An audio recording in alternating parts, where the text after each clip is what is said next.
¿Cómo será pues el día que no tengamos inmunidad? En mi caso yo no tengo ninguna duda que si no tendría inmunidad ya no estaría acá en el Congreso ahorita, debería estar seguramente en la cárcel. No vamos a empezar, presidente, si no se abren las puertas. Y entonces llegó el día en que los parlamentarios del Congreso de la República podrían perder la inmunidad parlamentaria.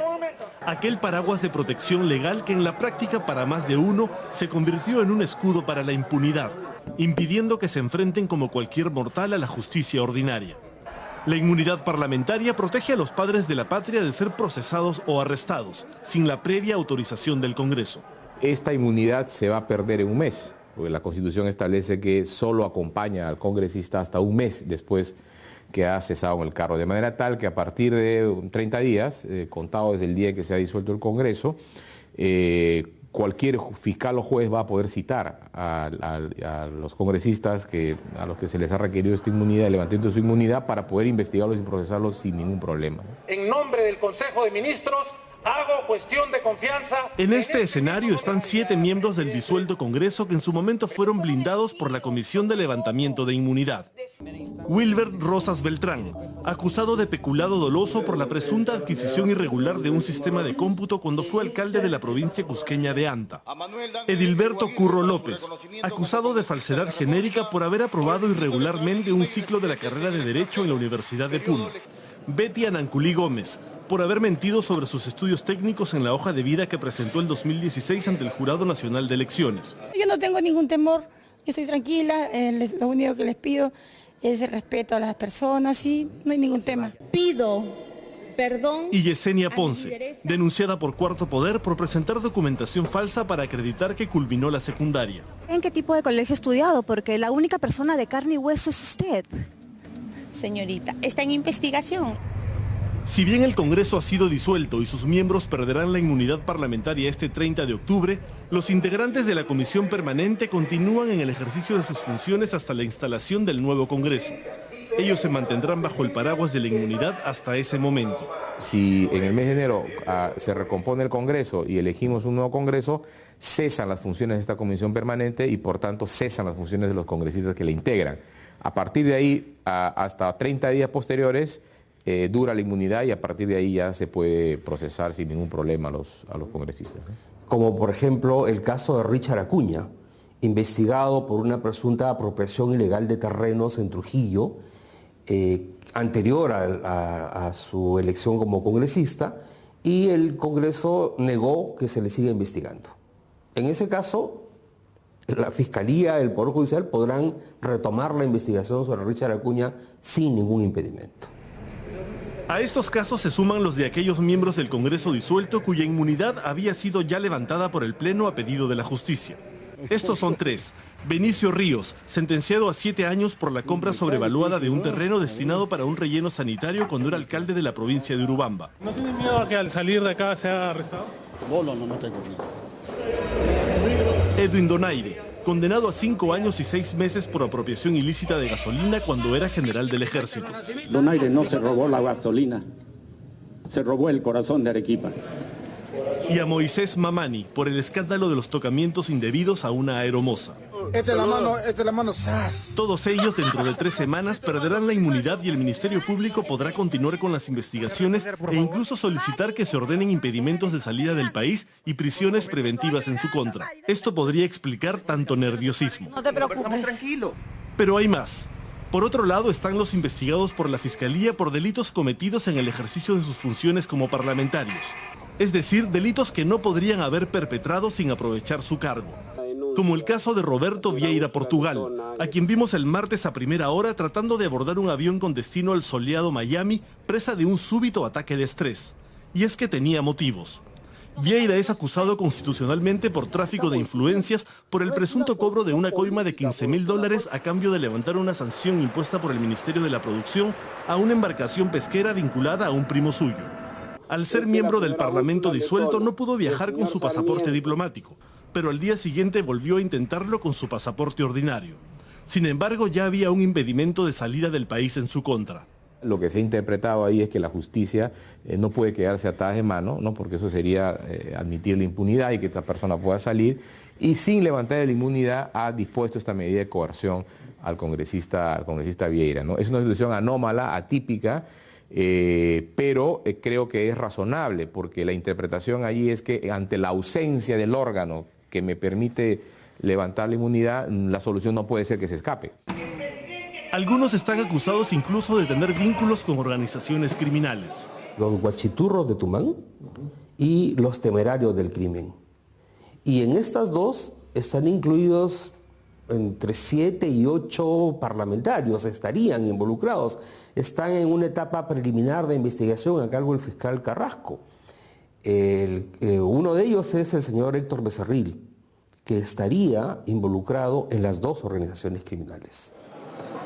A Héctor Becerril, la Fiscalía lo acusa de haber solicitado al alcalde de Aucayama el pago de 284.000 soles adeudados a una empresa de la que su hermano Segundo Becerril era gerente, a cambio de lo cual ofreció interceder en proyectos de agua, desagüe y alcantarillado para su localidad. También tiene una denuncia por no haber dado trámite a la acusación presentada contra el ex contralor Edgar Alarcón por haber adquirido más de 90 vehículos pese a estar prohibido de tales transacciones en razón de su cargo. Becerril también es investigado por el Ministerio Público por una denuncia publicada en este programa, según la cual una empresaria lo acusó de haber remodelado su casa con porcelanato italiano para mantener la licitación de su empresa constructora en Chiclayo. Distintos testimonios vinculan a Becerril con el alcalde de Chiclayo, hoy preso David Cornejo Chinguel, sindicado como el presunto cabecilla de la organización criminal Los Temerarios del Crimen. Tengo 5 investigaciones por ser miembro de 5 organizaciones criminales. Otros miembros del disuelto Congreso investigados por la Fiscalía por sus presuntos vínculos con los temerarios del crimen son el aprista Javier Velázquez Quesquén, Clemente Flores de Peruanos por el Cambio, César Vázquez de Alianza por el Progreso y el exoficialista Carlos Bruce, todos por tráfico de influencias. Lo que hicimos con el alcalde de Chiclayo lo haría 1 y 1000 veces. Richard Acuña Arce es investigado por patrocinio ilegal tras haberse presentado ante SUNEDU como representante de una universidad que estaba en evaluación. Yo participé como miembro de la Junta General de Accionistas con una participación minoritaria. También están bajo investigación fiscal los que cobraron por semana de representación cuando en realidad estaban en el extranjero con viáticos pagados por el Congreso. Segundo Tapia, Karina Beteta, César Segura y Jorge Castro. Otra denuncia de Cuarto Poder. Tendrá que haber entonces acá una responsabilidad de recursos humanos que tendrá que decir que por qué no se emitieron un cheque cuando no debieron. Yesenia Ponce por enriquecimiento ilícito. Gilbert Violeta por encubrimiento real. Úrsula Letona por haberle ofrecido al abogado de una empresa pesquera dejar sin efecto una resolución. Yo quisiera saber qué necesita. O sea, nosotros podemos conseguir que se tome la resolución, sí. Javier Velázquez Quesquén y Marisol Espinosa por presuntamente haber recibido coimas de Edwin Oviedo para votar por una ley que beneficiaba al empresario. Otros investigados por la Fiscalía son los acusados del cobro de diezmos a sus trabajadores del despacho congresal. César Campos, Lisbeth Robles y, como denunció este programa, Jorge Castro. ¿Quién paga la luz, el agua, internet, los periódicos? Es una cuestión que los trabajadores, los que hacen las operaciones, esos son los que asumen ese gasto. ¿Cómo? Usted me está reconociendo que sus trabajadores pagan la luz, el agua, internet. Se inicia la sesión. El expresidente del Congreso, Daniel Salaverry, tiene una investigación por peculado y falsedad ideológica por presuntamente haber falseado información de su semana de representación. Sobre los ex pepecausas Mercedes Araos, Lucio Ávila Rojas, Carlos Bruce Montes de Oca y Marita Herrera, pesa una denuncia constitucional por la presunta compra de votos para evitar la vacancia de PPK en diciembre del 2017. Kenji Fujimori está acusado de haber votado contra la vacancia de PPK a cambio de la obtención del indulto de su padre. Más de 20 miembros del Congreso disuelto que están investigados por la Fiscalía, pero por tratarse de delitos cometidos en ejercicio de su función, deben pasar antes por la Subcomisión de Acusaciones Constitucionales. La inmunidad parlamentaria es una figura que protege a los congresistas de ser procesados o arrestados por la comisión de delitos comunes. Pero cuando se trata de delitos de función como los que acabamos de ver, están protegidos por el antejuicio, una prerrogativa que no caduca al mismo tiempo que la inmunidad. El artículo 99 de la Constitución señala que corresponde a la Comisión Permanente acusar ante el Congreso al Presidente de la República, a los representantes del Congreso y a otros funcionarios por infracción de la Constitución y por todo delito que cometan en el ejercicio de sus funciones y hasta 5 años después de que hayan cesado en estas. En este caso, los congresistas tienen la protección del antejuicio por delitos que hayan cometido ejerciendo sus funciones congresales, hasta 5 años después de la disolución del Congreso. Es decir, están protegidos hasta el 2024. La Subcomisión de Acusaciones Constitucionales es el órgano encargado de tramitar las denuncias constitucionales por este tipo de delitos. Pero su último presidente, el fujimorista César Segura, se encargó de frenar las solicitudes de antejuicio planteadas por el Ministerio Público. Como en el caso de Marita Herrera, denunciada constitucionalmente en septiembre del 2018 por haber presentado un informe de representación parlamentaria como si hubiese viajado a su región tras el último niño costero. Sin embargo, en esa misma fecha se encontraba de viaje en Ecuador y Segura nunca tramitó la denuncia en la subcomisión que presidía. ¿En qué momento se verá este tema? Cuando le toque, porque estamos avanzando. Hemos nosotros recibido una carga procesal de 140 expedientes. Actualmente, en ausencia de dicha subcomisión, no es posible tramitar denuncias constitucionales contra los investigados por el Ministerio Público por delitos de función. Entonces, tendría que esperarse la conformación del nuevo Congreso para tramitarse estas acusaciones constitucionales para congresistas que se les imputa la comisión de delitos en el ejercicio de sus funciones. Por ahora, la Comisión Permanente no podría hacerlo. Lo mismo sucedería con la denuncia presentada esta semana contra Mercedes Arauz, Pedro Olaechea y Milagros Salazar por el delito de usurpación de funciones. Si la Fiscalía de la Nación considera que hay delito, tendrá que hacer la acusación constitucional ante el nuevo Congreso porque el actual ha sido disuelto.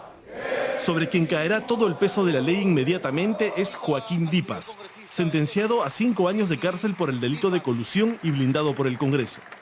A partir del 30 de octubre, Dipas podría ser detenido en cualquier momento por la Policía Nacional y recluido en un penal para que cumpla su condena. El Congreso ha desnaturalizado la figura de la inmunidad parlamentaria, convirtiéndola en sinónimo de impunidad. Pero no solo eso. El Parlamento también desechó el proyecto de ley del Ejecutivo que planteaba trasladarle el levantamiento de la inmunidad a la Corte Suprema. El Congreso que se instalará el próximo año deberá tener entre sus prioridades reencauzar las reformas tanto del sistema de justicia como de la política. Es un Congreso de 1 año y medio, por lo tanto no podría plantearse una agenda tan amplia, tendría que ser muy precisa, y sabiendo que esta crisis se ha generado por estos problemas, esos deberían ser, desde mi punto de vista, sus temas prioritarios. De forma tal que, por ejemplo, la reforma constitucional sobre inmunidad parlamentaria se retome y se apruebe en el Congreso apenas se instale, el Congreso del 2020, ¿no? Será también este nuevo Congreso el responsable de dar trámite con celeridad a las acusaciones constitucionales que plantee el Ministerio Público contra los parlamentarios del Congreso disuelto que tienen derecho a antejuicio durante los próximos 5 años. La instalación del nuevo Congreso podría ser una oportunidad tanto para avanzar con las reformas como para acabar con la inmunidad mal entendida con la que hemos convivido hasta ahora.